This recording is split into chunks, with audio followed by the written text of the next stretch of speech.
Hey guys, SoCal Val here. You are listening to the Hitting the Turnbuckle podcast.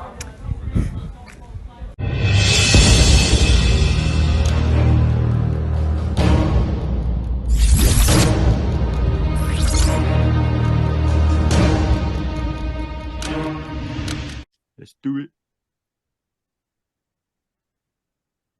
Welcome, everybody, to the Hitting the Turnbuckle podcast. This is our AEW Dynamite review show.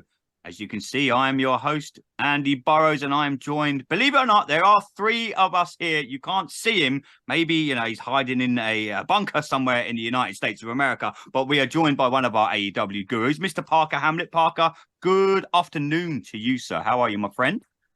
I'm doing swell, drinking my cup of coffee this morning. Got some Dynamite last night and ready to talk about it with you lads across the pond, ready to hear what you got to say about it. Because to be honest with you, I got some opinions, some takes on this episode of Dynamite because, we've been big on Collision and, I really do feel like, AEW is, in regards with Dynamite, is kind of trending in the wrong direction nowadays, despite some big announcements last night. So, ready to hear everybody's opinion on it and talk Dynamite.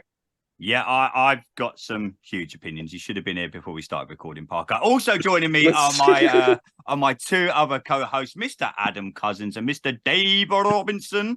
Good evening to you, lads. How are we, boys? Evening. Hello, mate. I'm good. How are you? Yeah, living the dream, Dave. Living the dream. Mr. President causing you more issues, Andy, is he? Mate, the President of the United States. What's he doing in London? He's literally holding me. I'm trying to deliver beer. Adam, as you always say, me delivering beer is like pizza to the Italians, and the President of the United States has been holding me up this week with his visit to London. I felt like saying to them, do you know who I am? But there was 1,000 police officers anyway. But Adam, I'm gonna hand over to you for this one, mate, to kick off the Dynamite review show, because I feel if I kick it off, I feel better. You go, my man. What did you make of this week's Dynamite, sir? Well, I'm going to just do what I normally do and segue into matches. And again, Tony Khan's already annoyed me because I know you're going to say something in a little while about him, but he didn't start with my good pal Orange. No. We're in Canada this week. So he starts with Chris Jericho and Komander. It was the first match. Now, I'm going to give my take on it, and I've got a feeling my take's not going to be as green as everybody else. I thought it was Chris Jericho's best match in ages. and that's like, because what we've seen with Sting, what we've seen with Orange and all of that, yes, there was some lags on some of the moves, but some of that was Komander. I felt lags. They were lagging more than Parker's computer.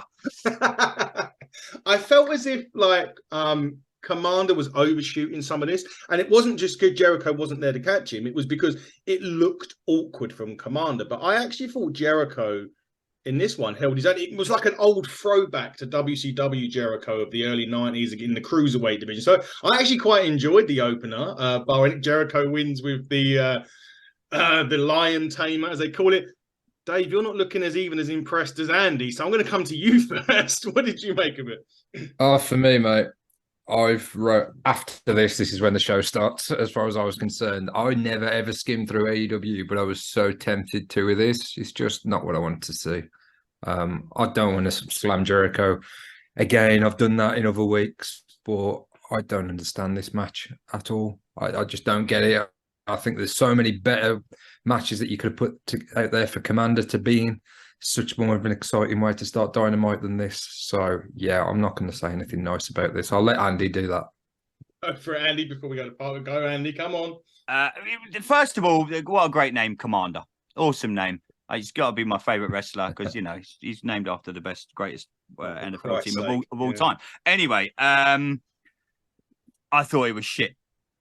I thought it was really, really shit. I thought we're going to break down every single match of Dynamite. You might as well just clip what I've said now and play it for the entire episode that we're about to record. This is one of the worst AEW Dynamites I've seen in a long, long time. And wrestling this whole week has not been good. WWE Raw was not great. NXT was passable. This was not. If you had to advertise wrestling and you were showing this to someone for the first time, they're never going to watch again. Jericho's become what Dave said 2 weeks ago. He's become the person that he despised back when he was in WCW. And you know, he's going to go down as one of the greatest of all time. But too many times now, wrestlers go on way beyond their means, or they're in matches that shouldn't be they shouldn't be in. I mean, we've said many times that I don't want to see Jericho versus Sting all in at Wembley Stadium, but I've got a horrible feeling that we're going to see two granddads go at it. It's going to be, I don't know what stipulation it's going to be, whose colostomy bag bursts first wins. I don't know. It's going to be something like that. But for me, this was terrible. Dave did warn me. He did text me and say, skip past the first match. And I wish I'd listened to my good friend's advice, because Komander was too quick for Jericho, or Jericho was too slow for Komander. I just didn't get it. The high for it, I think you texted me earlier as well, Adam, saying the crowd played a big part. It didn't help that they were dead for most of this match. I mean, I think that half of them were older than Chris Jericho in that crowd. I don't quite know what was going on. Yeah, I should have listened to Dave, mate. I should have skipped this match. I should have skipped Dynamite, to be honest, mate. I'm hoping that Collision card looks great. That's all I can say. But for me, no. I really 1 out of 10. It was dog shit. I really enjoyed the MJF Adam Cole stuff. Other than that, this week, I feel like I'm becoming a Collision guy. I feel like you know I'm what? kind I of saw turning that on quite my a own lot. company. I saw a few people say that on Twitter today. It'd be interesting to see what Yeah. Parker says, because you know I listened. Obviously, you guys reviewed Collision, and Collision was actually all right last week. It's quite a good show. Good. The card looks really good for this. They've already advertised this Saturday, and already I'm thinking it can't be any worse than what I just watched when I caught up on Dynamite today. Collision looks unreal this weekend. They've put together a really good card, and it's I'm kind of getting that SmackDown and Raw vibe, where we've said when Raw used to be the main show, where we were all growing up, we all watch Raw, we all know the story. SmackDown now is the A show, in my opinion, maybe because it's the main Bloodline storyline. That's why it is. But for me already, Collision, I mean, I wasn't really big on Collision. But looking at this, with just this Saturday's show alone, the card already looks incredible. And I haven't been overly hyped for Collision since it started. It's been okay. Already, though, this Saturday, I'm thinking, wow, this looks really, really good. But yeah, as for Dynamite and the opening, no, crap. Come on, Parker, save me. Say this match was reasonably good, please. You know, I respect your take, Adam. I honestly, I do. And you know, I remember David kind of coming out a couple weeks ago and saying, you know, I feel like I'm burying Jericho. I feel like I'm a little too hard on Chris. You know, he's a legend in the business. And, you know, to be honest with you, with the entire segment with the Don Callis family, it kind of felt like watching two Uncle Ricos sitting in the ring, kind of reliving what they used to be. And, you know, in my opinion, the mind may bend to a will of its own, but Chris Jericho's body simply cannot keep up with a majority of the roster in 2023. Now, while I can agree with your sentiment that it was probably one of the better matches in ring that we've seen from Jericho in quite some time, what really does that say? Honestly, let's look at the body of work. Let's look at everything Chris Jericho's done in the ring. In 2019, they needed Chris Jericho. In 2023, he just feels like someone politicking to be on TV at this point. I mean, the JAS is dead on arrival. If he joins the Don Callis family, cool. I mean, there'll be some funny stuff with that.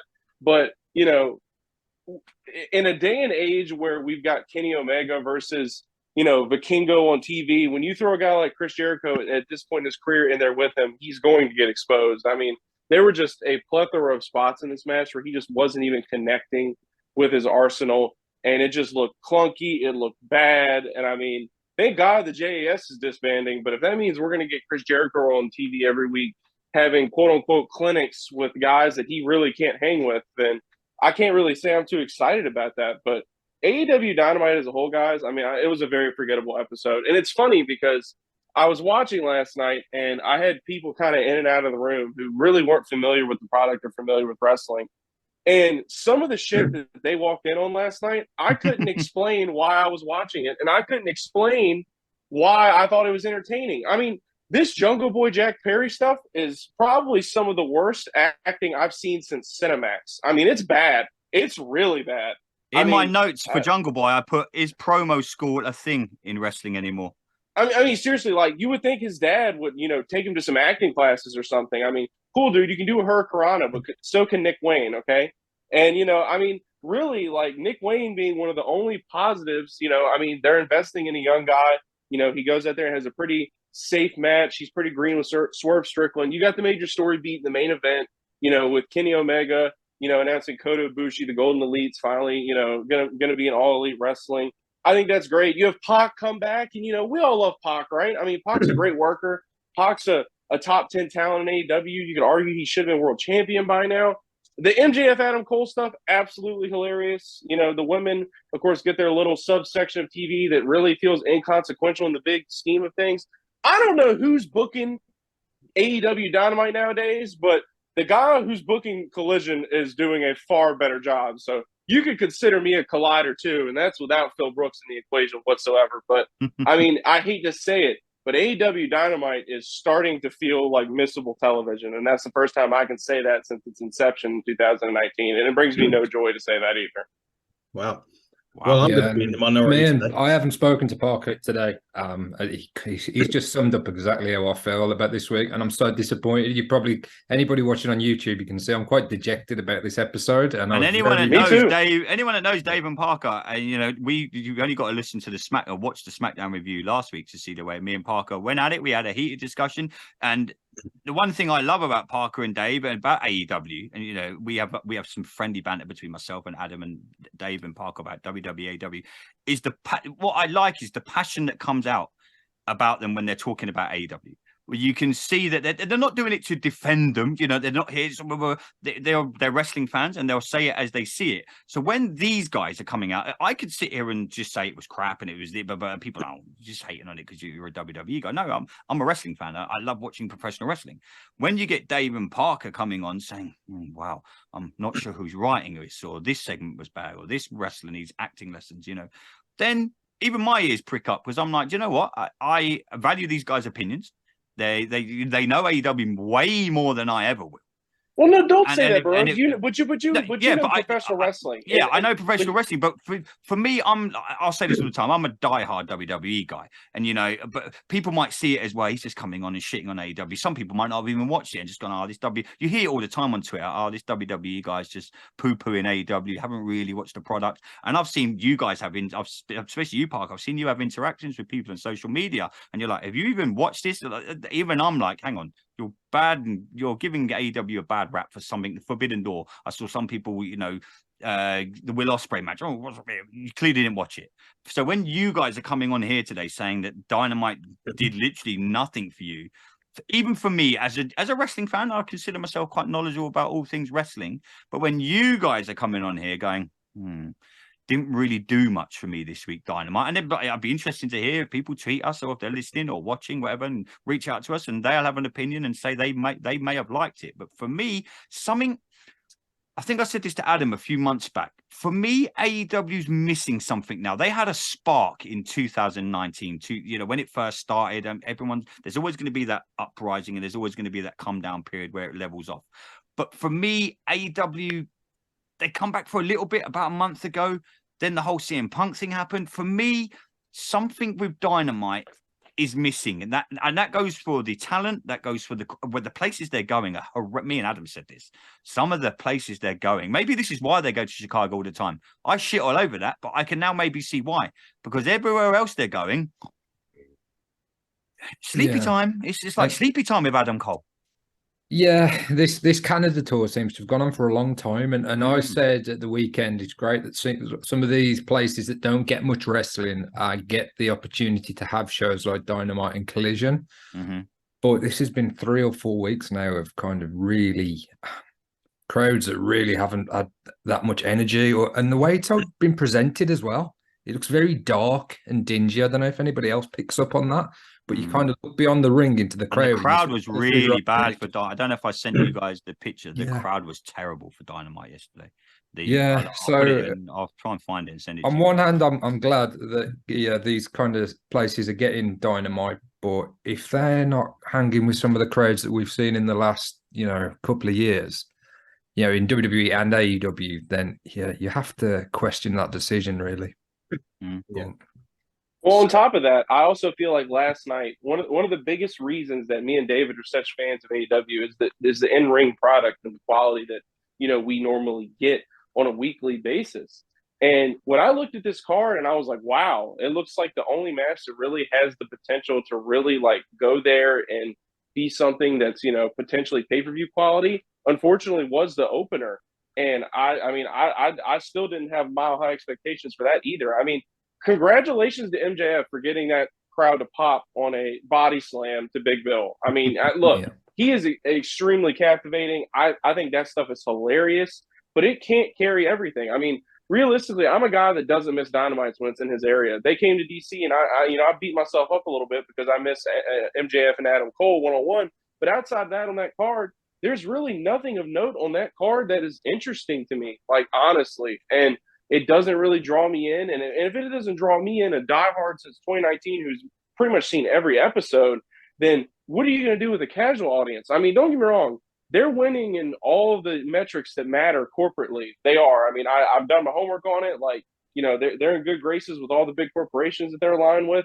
But ultimately, there's just something missing for their weekly TV. And it's funny because, there was that, sentiment going around of all friends wrestling, and Dynamite just feels like one big circle jerk. I'm just going to say it. Dynamite feels like one big circle jerk. And I don't know who the hell's booking it nowadays, but it feels like it is completely derived from what it originally set out to be. And there are a few bright spots here and there, but man, I can tell you, watching last night was draining. It really was. I mean, like I said, a lot of the segments were just absolutely just poorly constructed. You didn't have the good match quality. Like, I know it sounds like I'm bearing Dynamite, guys, but last night it really just was that bad. And this is a string together now, consecutive couple of Dynamites where I'm like, wow, I could have just caught this on YouTube and probably wouldn't have missed anything and probably would have seen all the big story beats. And whereas, like, I used to feel like I had to watch Dynamite every week because the matches that they were having on a weekly basis were just captivating to the hardcore wrestling fan. I can't say that now. I would love somebody to explain to me where you can get Kenny Omega and the Bucks and Hangman all closing the show and none of them wrestled on the card. I just don't understand that. I just what was me neither. No, such a waste. And that's what Konosuke Takeshita, like, you could have thrown him in there with somebody. I mean, the guy's an absolute unit. He's he's in the A storyline on the show. Like, at least throw a 6-man tag in there on, like, Raw. I mean, hopefully we don't get an argument backstage and shit from the dirt sheets about it. But outside of that, I mean, honestly, like you said, it's just poor utilization of talent. Maybe they're preserving their bodies because this match next week is going to be absolutely brutal. But I mean, man, what a inconsequential episode of Dynamite. And I've always said on the show, I'm going to give it to people straight. But man, I'll tell you, I was not that pumped to talk about AEW this week. I really wasn't. I'm Dynamite, that is. Well, we will move on. We've kind of segued through the whole of the card already. Thanks for tuning in, everyone. Dynamite. Join your host, Andy Morrows. So, well, we've had the fun with the MJF and the Adam Cole thing was the funniest thing. But I have a question that I'll give you guys. We know there's going to be a turn. We know at some point, probably in the finals of the tournament. I don't want them to win the tag titles because that just reminds me of circa 2015 WWE, where WrestleMania season hits and the winner of the Royal Rumble would always team up with the champion he's going against, and they always win the tag titles. Don't want to see it because I've seen it so many times before. My take: Adam Cole turns on MJF, not the way around. Oh, what a shout, by the way. That's a great shout, mate. I think that, mate, that would be brilliant. That would be. I'll tell you as well. That would be really good.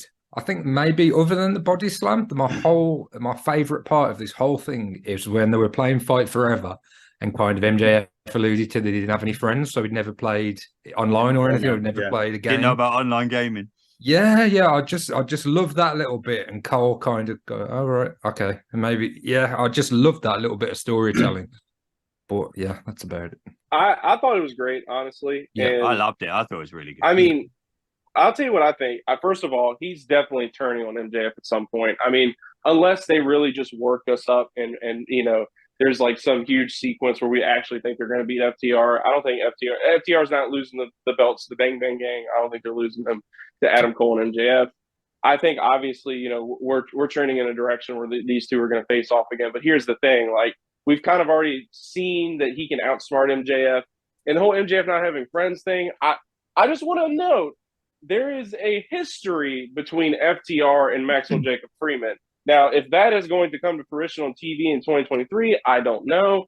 But I could honestly see a situation where MJF tries to one-up Adam Cole and embarrass him and aligns himself with another tag team. And, Roderick Strong miraculously loses his neck brace, and maybe Kyle O'Reilly is cleared to come back, and we see that undisputed stuff in AEW at some point. But, I hope that whenever they do pull the trigger on it, it is in a way that we really don't see coming. I mean, they're building up that double clothesline stuff, which I don't know whether you guys have watched JD from New York here over in the States, but he had a great point on his broadcast that apparently no one's done that spot since like Hogan in the 80s or something like that. So the crowd's going to pop big for that, and I think that they're doing a good job of building all this stuff up. But, ultimately, I do think character-wise, like, you're just going to make Adam Cole look stupid and weak if he's not the one that turns on MJF. I think they've done a good job of building that tension and that friendship and progressing the characters, but I think you can do all of that and still maintain Adam Cole being a good guy at the end of the day, even if he is the one to turn on Max. I'm going to be interested when they're going to start building something for MJF or All In as well. I mean, I was about to say, we said that about WrestleMania, didn't we? Had like a month and a half, 2 month build. Don't get me wrong. I mean, Wembley Stadium's nearly sold out, and kudos to AEW for doing that. It's absolutely incredible. That place is going to be absolutely packed to the rafters, and we know the UK fans are going to turn up, and it's what we do over here. We just love our professional wrestling as they do in America. But I'm just worried where the turn's going to happen. I'm just thinking, are they going to leave it for All In when these two have a match and Adam Cole's going to get a title shot? I'm still of the opinion that CM Punk is somehow going to be in the main event at All In against MJF. Don't know how, why, what, where, when they're going to get there, but I think they're going to get there. I don't think CM Punk's come back to AEW not to be AEW world champion. He's got some unfinished business. And contrary to belief, I think CM Punk should be world champion because I think MJF's run, albeit from what he's doing now, is good and it's humorous. I think AEW need Punk to be world champion more than Punk needs to be world champion for AEW, if that makes sense. I think that's the reason he won the title. They need something. Yeah, they need something. All In needs, they've sold out the place, and we give them credit every week for that. Well done. You've sold out Wembley Stadium. Now get me to want to be excited about this card. Get me that WrestleMania kind of that feel where that bloodline kind of main event kind of vibes. Get me thinking about that.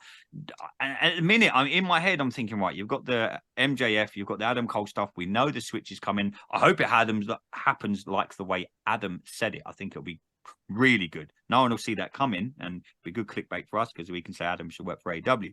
But I think they're just missing something here, and this is wrestling in general this week. I feel it's missing something. Dynamite, pardon the pun, had no spark this week, and the title used to be so. The good thing I used to love about AEW was the title was relevant to everything they've done, everything. It was the main event of Dynamite. It ended pay-per-views. It was the big promos. And now they don't get me wrong. They put MJF in this funny segment, which is good for a couple of weeks, and I'll let it ride. And it's humorous, and I'm enjoying it. Like I said last week, they've done it with Stone Cold. They've done it with a few people. The Rock's one of the most humorous guys in the world. They've done it with him. I'm just worried AEW are getting caught up in their own heads. And like Parker said, whoever's booking it, I'm hoping they've got a long-term vision for where the title is going to go. And I'm hoping that one-on-one title storyline starts soon, because I don't want to get halfway. I don't want to be like, look at Dynamite this week. They just announced randomly, Battle of the Belts this weekend. Great. Another Battle of the Belts. Brilliant. No build. No nothing. Luchasaurus wasn't even on TV. I mean, it's just like, I mean, look, realistically, I think David made, honestly, the best point of everybody when he said, here's the stark difference between Monday Night Raw and AEW. Like, okay, AEW had a little rushed, 5-minute video package segment with a couple of beatdowns in ring. At least on Raw, you threw your World Heavyweight Champion and your tag team champs out there and let them have a fun little 6-man tag, even if it didn't go how it was supposed to. I mean, you got to include your stars on weekly television and at least make them feel like they're trending towards something. And that's just not happening on Dynamite. And that's honestly, I mean, I think everybody's in agreement that that's probably one of the bigger problems about, Dynamite the last couple of weeks in general. It just doesn't feel significant. Well, yeah, you guys let me fantasy book for a second. You've got me thinking with what you're saying there. So do we move towards the tag match? So Adam Cole and MJF go on to win the tag tournament. And obviously they will challenge FTR at some point. FTR are obviously associated with Punk. So is that a way to get towards a match between Punk and MJF for the title, title versus title at All In, and then Adam Cole costs MJF at All In, and then at All Out, we get Cole versus MJF. I think, Dave. I'll tell you what I think. The tag title match is going to be at All In. I was about to say that. I think it'll be at All In. And that's when but what you're saying is right. I just think it happens at All In, and then All Out is when you get that title match, and then Shake It All About the following week is when you'll get the follow up to. I'm looking forward to Shake It All About. No, I keep saying it. It's just next week on Shake It All About. Yeah. Well, let's just quickly move off and get these tag matches. I said I've enjoyed the blind eliminator tag, by the way. I have enjoyed that. It's kind of good, unique storytelling. That it's good. Something that wrestling hasn't done really before. That I give AEW. Not since WCW done Lethal Rock. Did they do this? So it was Pockets or Orange Cassidy, Orange Bollocks, whatever you want to call him. Darby Allin, Guevara, and Garcia. The only thing I would say with this particular match is obviously, Garcia, Guevara win. They tease some tension. Guevara's sort of mid-face turn. But was this tag match just a case of because they've wrestled so much, they could A, kind of do it in their sleep, but B, we kind of know how this match is going to go? Dave? I mean, I'm gonna be honest with you. Like, as far as like the whole JAS thing is concerned, and the implosion of the JAS, I don't think that is more captivating or more important or should take precedence over the possibility of getting Darby and Orange in the ring with some of these other tag teams in the finals, even if they aren't going to win. I really don't think you need Garcia and Guevara to squeak their way through the tournament as a big story beat in order to progress that storyline. Like, I don't know about you guys. I want to get your thoughts. I think they're on team one here. Dave? I agree, to be honest with you. That you could definitely work to a better way towards a Sammy and Garcia match. And in terms of the other JAS stuff, does anybody give a shit that Jake Hager give his fucking purple hat to Jericho? I mean, I was watching that and I was like, am I supposed to fucking give a shit? I can't give you 100 if you made a decision. We haven't Here's seen my purple hat. He barely wrestles. Oh man. Hey! You're discrediting his undefeated MMA career. David. I like the way you put that in the promo as well. I left an undefeated MMA career. What did you have? 4 fights? You beat up a fucking 7-Eleven employee, dude. Who gives a shit? God. Tyson Fury's doing that. Tyson Fury's doing that too. Just on a point Just on a point. Jericho's ego, dude. It's just like it's the overinflated self-importance Jericho projects on TV nowadays. As if he thinks, because I don't know about you guys, but when the Phil. Okay, first of all, Andy, I've always been very transparent with you. Phil Brooks is a draw. I think Collision has proven that. Yes, sir. Having Jericho even put himself in the mix and act like he should politic anything, Chris. Do we really want to look at the demo god? There's probably a reason you don't call yourself that anymore. But I mean, like David said, who gives a shit about Jake Hager and the frat boy society and his stupid bucket hat? Really, who cares? That's one of the major story beats on TV this week. Come on, man. Come on. The interesting thing you just mentioned about people not being used, and I read an article today that there was 47 talents that AEW haven't used in the last 3 months. Now, granted, some of them have been injured, some of them are obviously pregnant, but 40, and then there's the Sunny Kisses, and they've just got the Brian Pillman Jr. contract is gone, and he's now left AEW. Is this going to be the start of the wave of the sort of inaugural talents kind of going at this point? I hope Lance Archer comes back next week and destroys some deadwood. Pretty much, I know that's a couple of segments time when we get that little video package, but yeah, we need something like that now. I would love Lance Archer just to come back and take Jake Hager out and he's fucking hat. Oh God. I mean, what Archer's been, I'm so glad you brought Lance Archer, David. This is why we're friends. Because I'm going to tell you, he is easily one of the most underutilized people on this entire roster. I mean, don't get me wrong. He had a little bit of a Braun Strowman run. I don't know if you guys remember where, he lost to Moxley and he kind of lost so much that he lost credibility, to be honest with you. And, understandably takes a hiatus off TV. But that guy is just too damn good too damn good of a pairing with Jake Roberts, which obviously real life implications intervened in that. But regardless, like that guy, I mean, I'd rather have one Lance Archer than 10 Brian Pillman Juniors, period. I mean, really, get rid of him, get rid of Griff Garrison. I mean, this is not all friends wrestling. It's funny because I look back and I remember Kenny making that comment, even if it was satirical or he didn't mean it seriously, where he said, he looked around in the locker room and said, I wouldn't have hired 80% of you. Kenny, it's all of your buddies in one locker room. What are you talking about? Like, it's just a bunch of guys. I mean, realistically, like, what audience in the world, and I mean this with all due respect, is going to tune in to a Sunny Kiss main event? Realistically, if it's not working in AEW, where is it going to work? At the end of the day, you either sink or you swim. And I'm kind of a callback to WWE there, but I'm just saying, like, you know, people like what they like. The audiences watch what they watch. And Tony Khan is being dealt with the hand that he has, but sometimes I think he forgets that he has a pretty good hand sometimes. And that was a really good nugget by you too, Adam, because I got to say, like, I didn't even realize there were that many talent being off TV the last couple of months. So that's an interesting metric that I wasn't even honestly familiar with. Can I mention Orange Cassidy now? Yeah, go on. Sure, if you're talking about one of the best workers champions in the world, go ahead. No, I am so fucking done with this dude. Oh my god! His gimmick. I was chatting to someone about this today, on social media. His gimmick is boring the living shit out of me.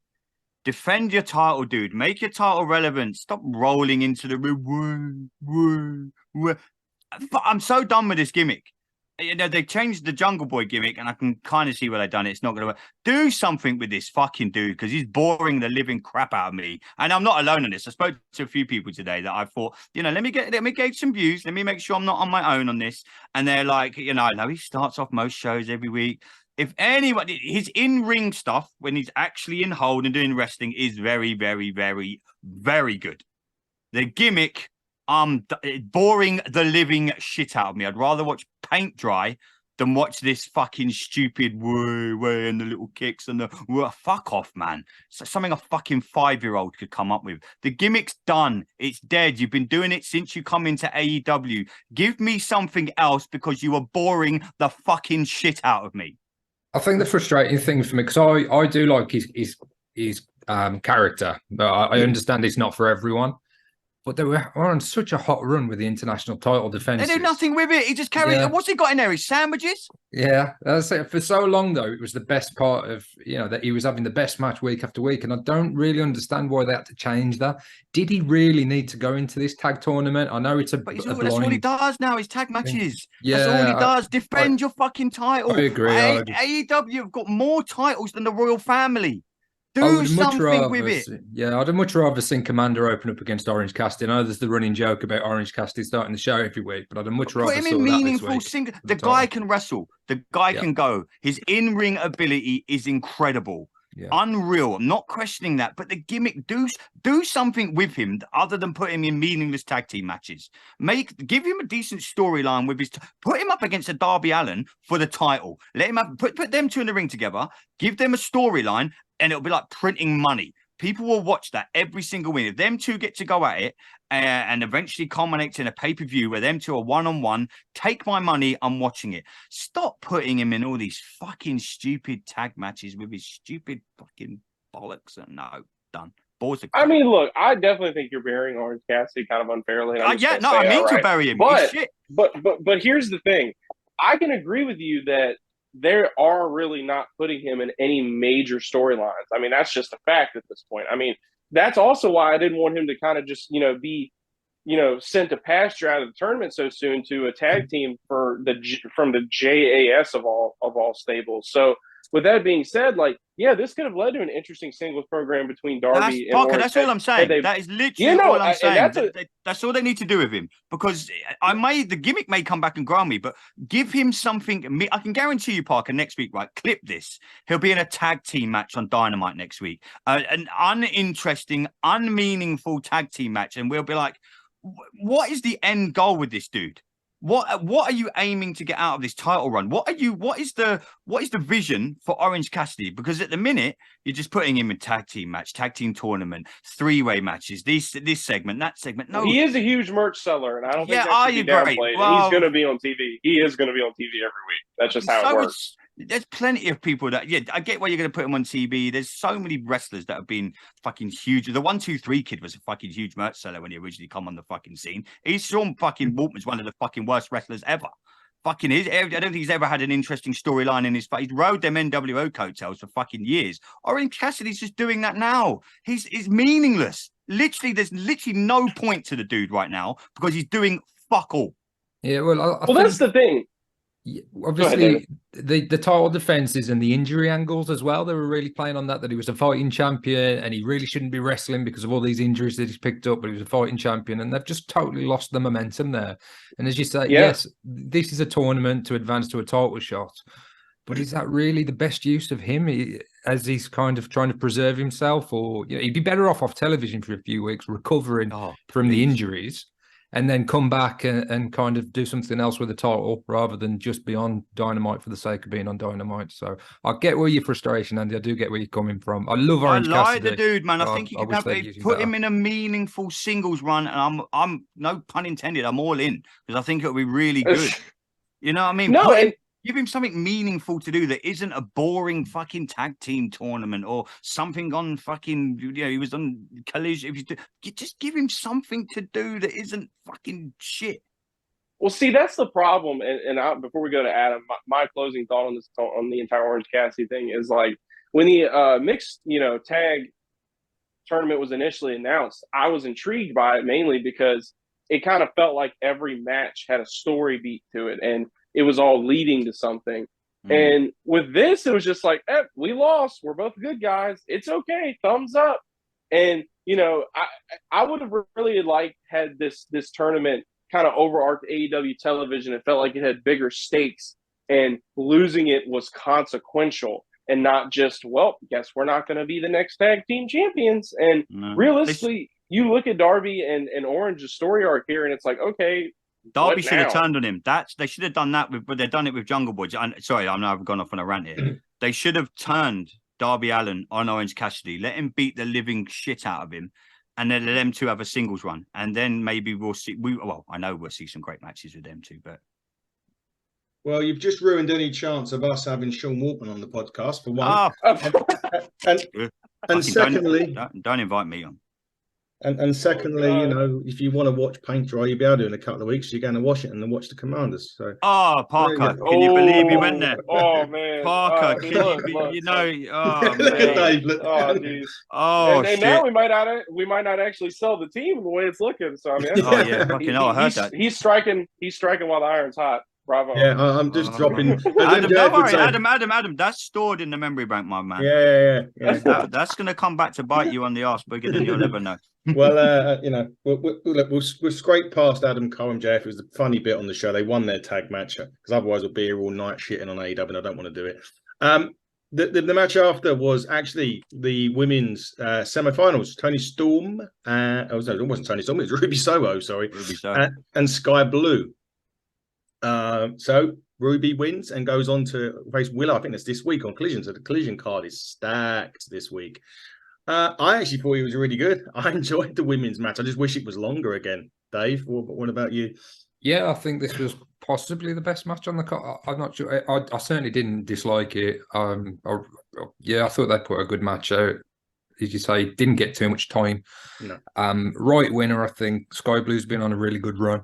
But I think Ruby Soho is a much more established star, and she feels like the bigger kind of star to be in the final as well. So, where should she get there? But she is there, isn't she? She's against the winner of Willow and Athena, and that will be the final. The other match is on. The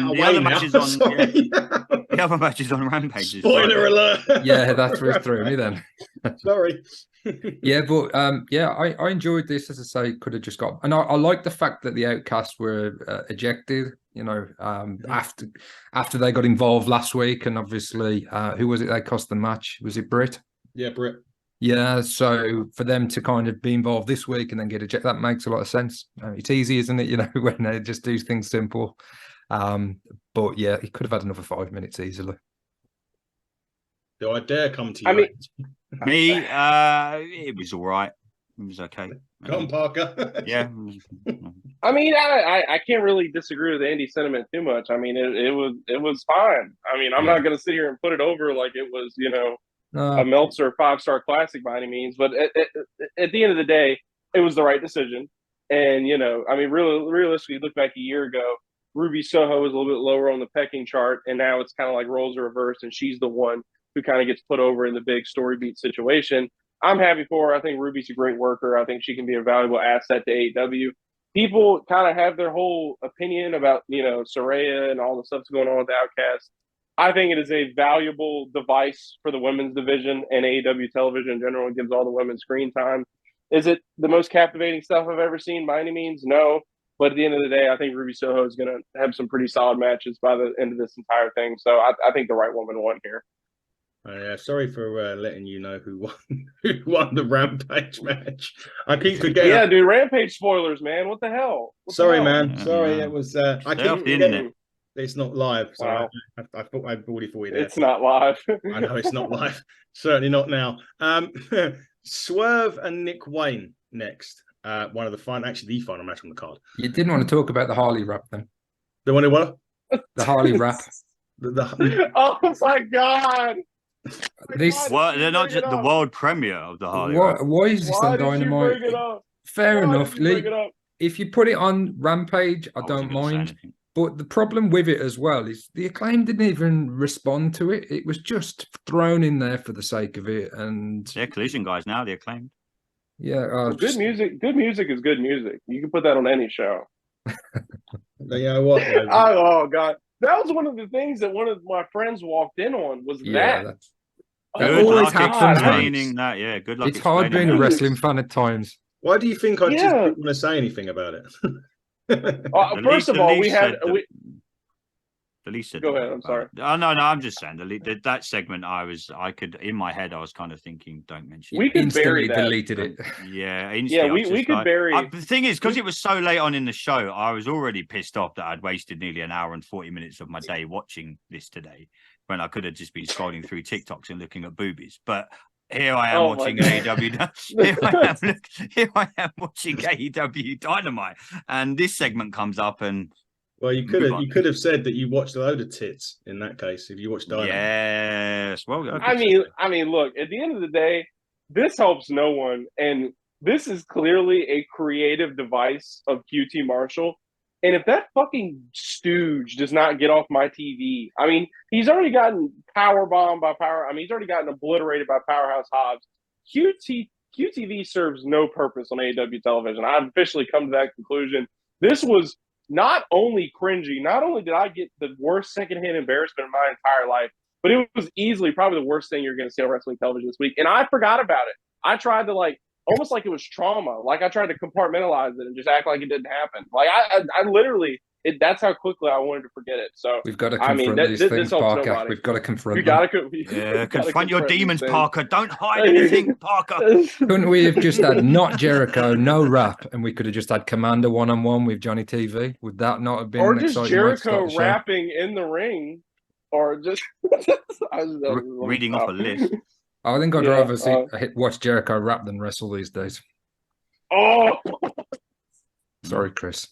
I hate saying that. I'm a huge Jericho fan, and he's got a place on the big cards, and they can still utilize him. But the way he's being utilized at the minute, it just does nothing for anybody, and it certainly doesn't do anything for the other talent.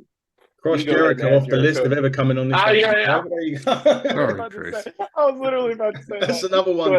Chris. Can we talk Swerve and Wayne? For Christ's sake. This was a good match. Yeah, at least there was a good point. Yes, Nick Wayne looks green, and you can put him in with Swerve. Swerve is absolute money. It was the best. Well, look, saying it was the best match of the card probably isn't saying much on this show today, but it was the best match on the show. I enjoyed it. Swerve gets the win, and we're going to be seeing a lot more of Nick Wayne because he is now all elite. Parker, there were no moments in this match where I was watching it. I was like, man, this kid is not going to be able to hang on national television. I mean, realistically, I saw what they see in him. And I'm going to say something kind of a hot take.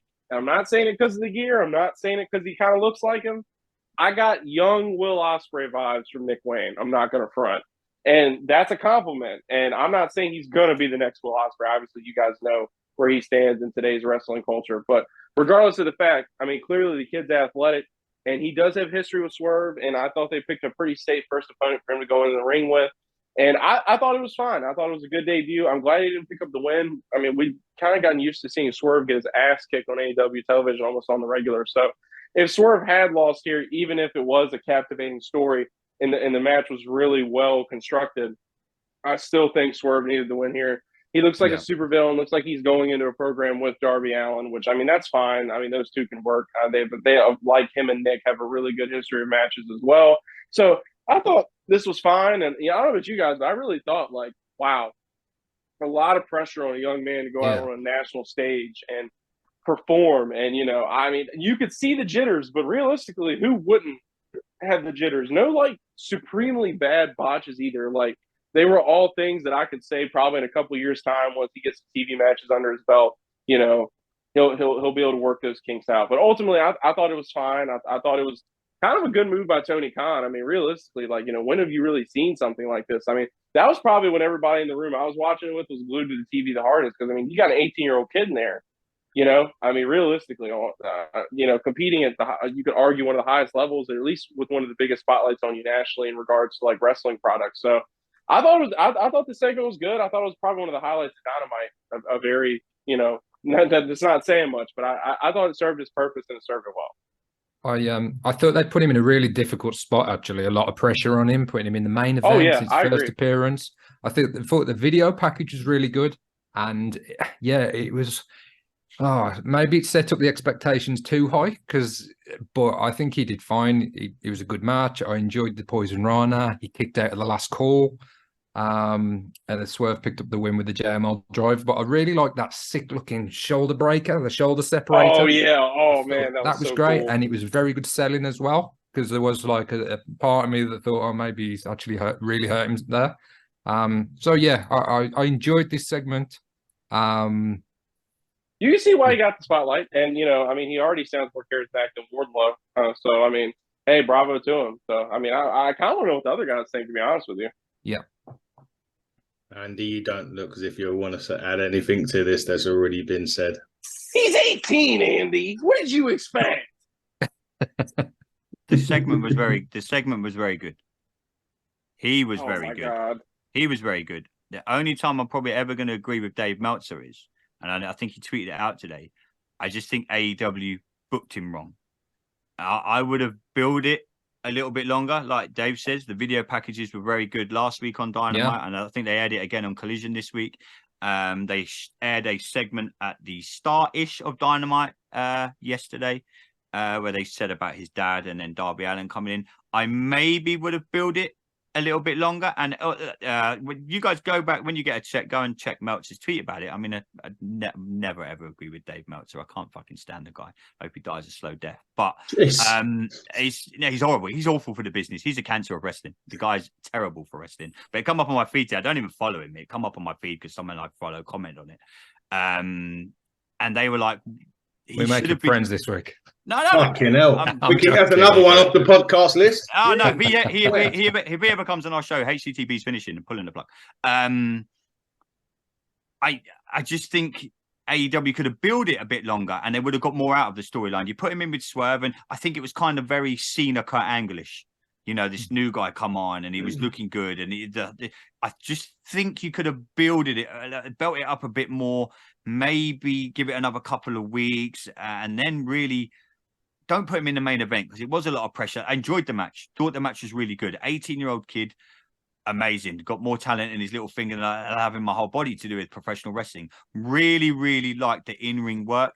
But for me, I just would have just maybe booked it slightly different and maybe given him a bit more build, a couple more weeks, then bought him. It's going to be interesting now to see where they go with him, because the in-ring is incredible. I mean, let's hope he can talk. You need that. You need that in the modern day wrestling, But I enjoyed it. I mean, the only problem was I'd zoned out by then, really, with this show.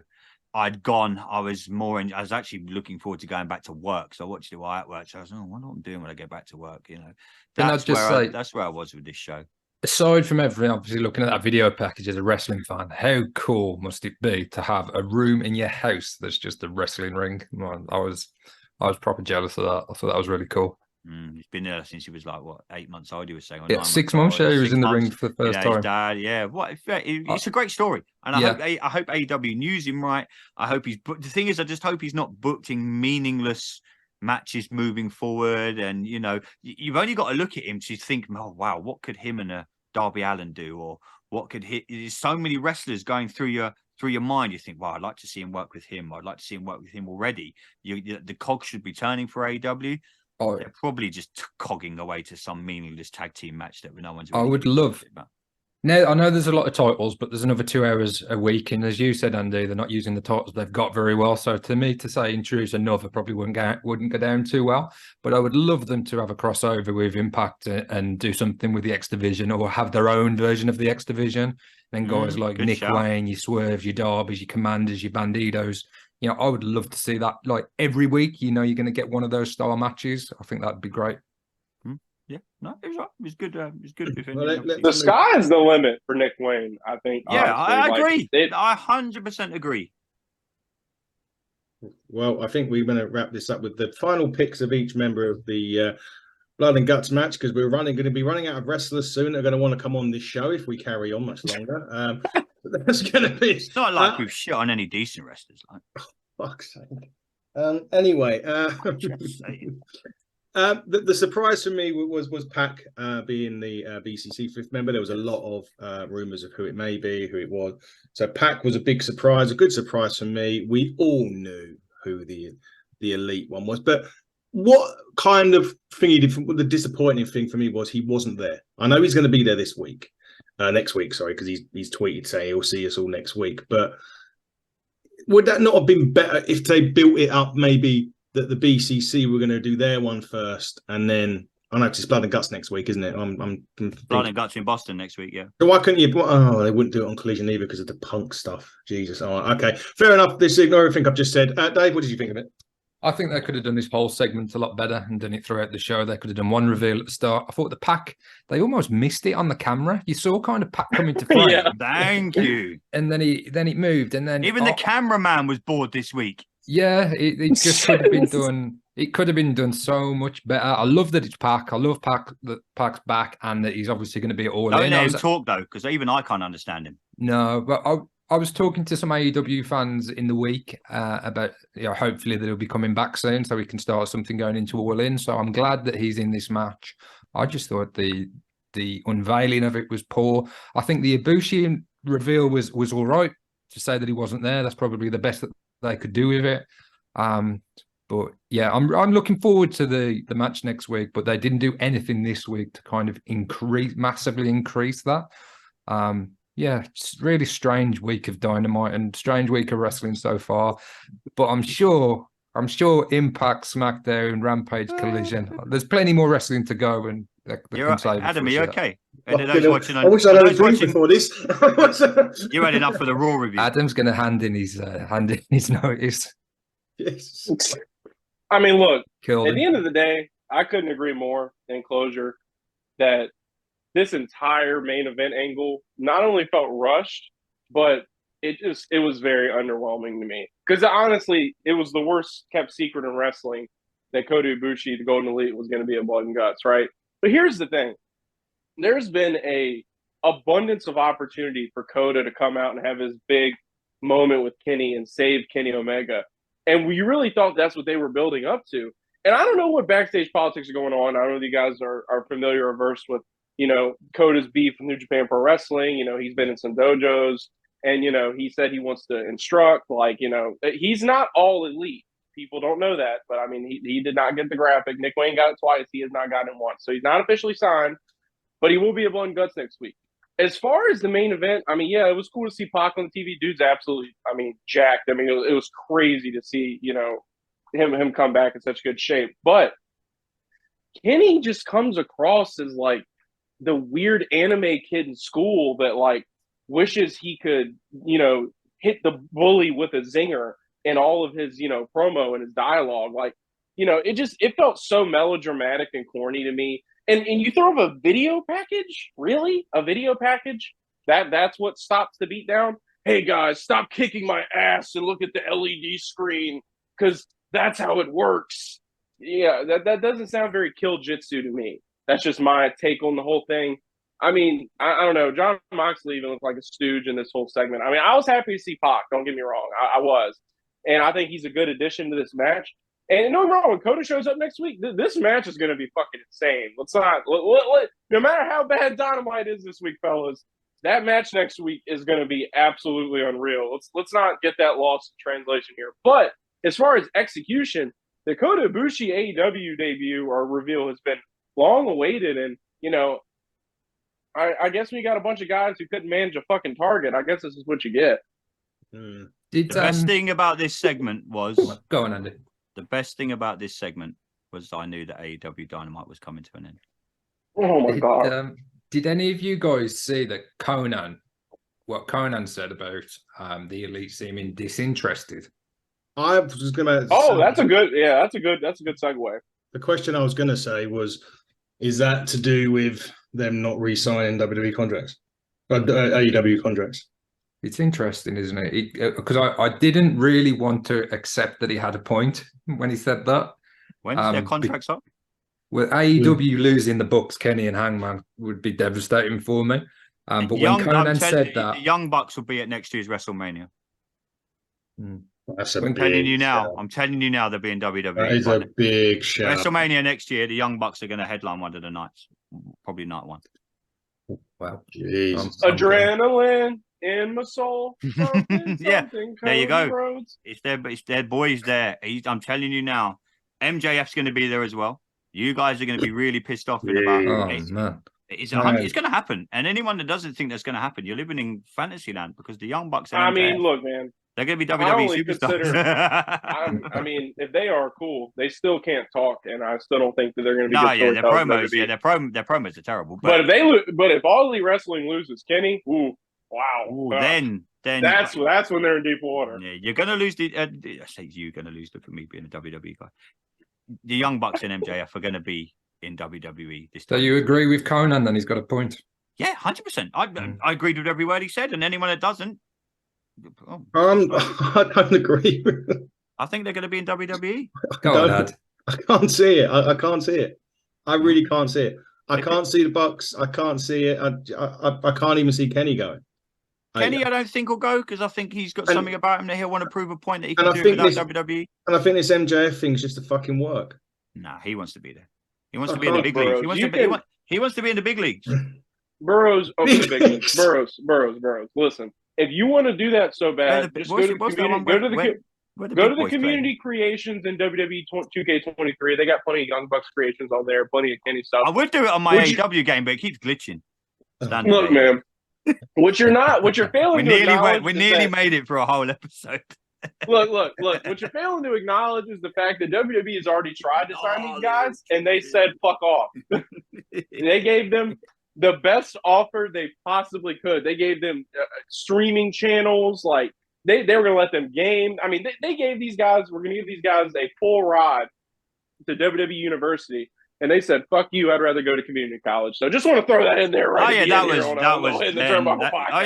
was then. This is now. I'm telling you now. The Young Bucks and MJF Punk stuff. Yeah, they'll be in the. Well, not everybody gets buried. Not everybody gets buried in their own company like Cody Rhodes and has to run away. So I'm just going to throw that in there too. Headline WrestleMania. David's face said it all. On that note, we must bid you adieu. Goodbye. Mwah. Good night. Bye.